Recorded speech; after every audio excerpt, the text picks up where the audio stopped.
What is a QROPS? Okay, a QROPS is a qualifying recognised overseas pension scheme, which effectively means you can transfer any UK pension assets over to a QROPS. Now, QROPS have been in place since 2006. I actually entered the industry in 2010. So over the past decade or more, I've been advising on QROPS and helping people ascertain, is a QROPS a good idea for them or a bad idea for them? Okay, why did QROPS come into existence? So in 2006, ironically, the EU made legislation or put in place that people should have pension freedom rules to move their pensions around Europe if they moved around. The UK actually signed up for this and allows UK residents to transfer their pensions. QROPS over the course of the years have undergone so many changes. So it still remains exactly the same thing. A QROPS is an overseas destination pension scheme where you can transfer your UK pensions to, and it's in line with HMRC, and you will not have any unauthorized payment charge of 55%. However, in 2006, the advantages and benefits of a QROPS were far higher than they are now. Without going into detail, there's not much relevance in 2006, there was much more tax efficiency available and potentially other things which are more advantageous for people living in different parts of the world.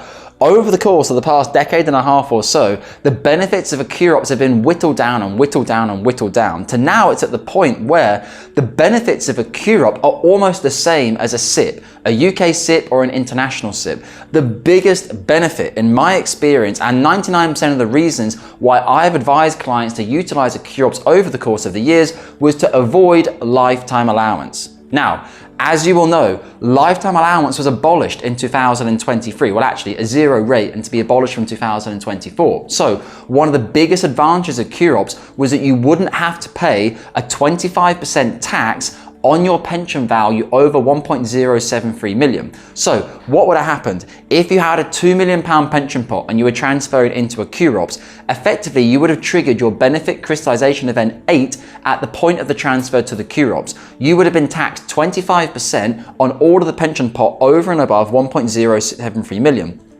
As your pension pot continues to grow inside the QROPS though, it would accumulate no further lifetime allowance. Compare that to a SIP. If you have a UK SIP worth 2 million and you allow it to grow to 3 million, your lifetime allowance charge is only going to increase on that extra 1 million growth. Now, a lot of people are saying, why are you talking about lifetime allowance? It's been abolished. Yes, it has been abolished, but almost certainly going on the polls at the moment, it looks like Labour will come in at the next general election, which must be by January 2025 from my memory, which means it's almost certainly going to change over to Labour, and Labour cannot allow the abolishment of lifetime allowance to stay a government policy.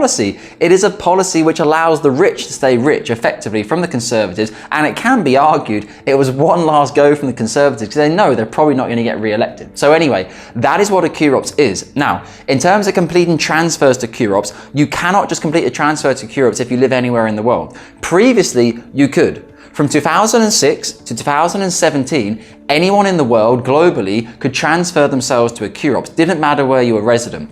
In 2017, the UK government were like, we've had enough of this.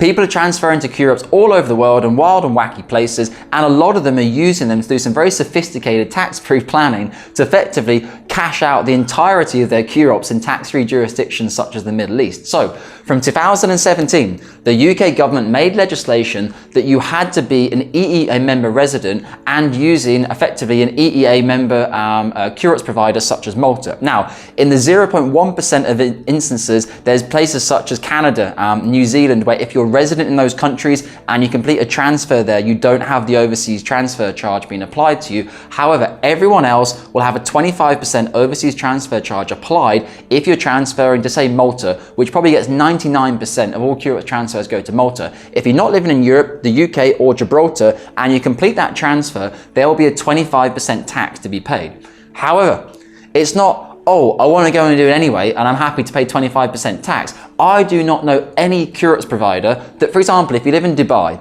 and you want to transfer to QROPS, say, I want to pay the tax anyway, the trustees won't let you. Why would they take on a client? Say you've got a £1 million DB pension pot, you want to transfer into a QROPS. Why would they allow you to go and do that? and suffer a 25% tax charge, it's almost certainly you'll come back at some point in time and say, you're the trustee, you shouldn't have allowed me to do that. So actually, I don't know any trustee that would even allow you to pay the 25% as a penalty. They're not interested. It's bad business and bad practice. So it basically means you cannot do a transfer if you're no longer a resident in the UK, Gibraltar, or the EEA, because the 25% overseas transfer charge would basically ruin a quarter of your pension pot. So really important to understand that. Now, a lot of clients in the Middle East and a lot of clients further than Europe say, yeah, but I want a QROPS because I've been told by my financial advisor it's the best thing since sliced bread. I've actually done many videos on the profile, a SIP versus a QROP. For example, in Dubai, you still have all the same tax-free benefits or double taxation agreements in place between the UK and Malta. So there's actually no advantage of utilizing a QROPS unless you are approaching your lifetime allowance or you've already exceeded what you believe Labour might bring lifetime allowance back into,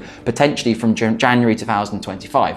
If I had to go on record as to guess what Labour would do, I would say Labour will probably bring lifetime allowance back in at maybe 1.5, 1.75 million, something reasonable, giving it a bit of an indexation uplift from where it was at 1.073 million at the start of 2003 to something which is more suitable in this current climate, with many more people reaching pension age with more capital inside their pension schemes. So that's my quick summary of QROPS, what it is and how it works. If you want to speak to myself or one of our senior financial advisors, you can go to the description section below. You can have a WhatsApp conversation with myself informally first, or you can book in via Calendly, find a day and a time which is suitable you to talk with myself or one of our senior team. And as always, guys, the very best thing you can do to me if you want to help me with the channel is to like and subscribe below to let YouTube know we're good guys and doing good content.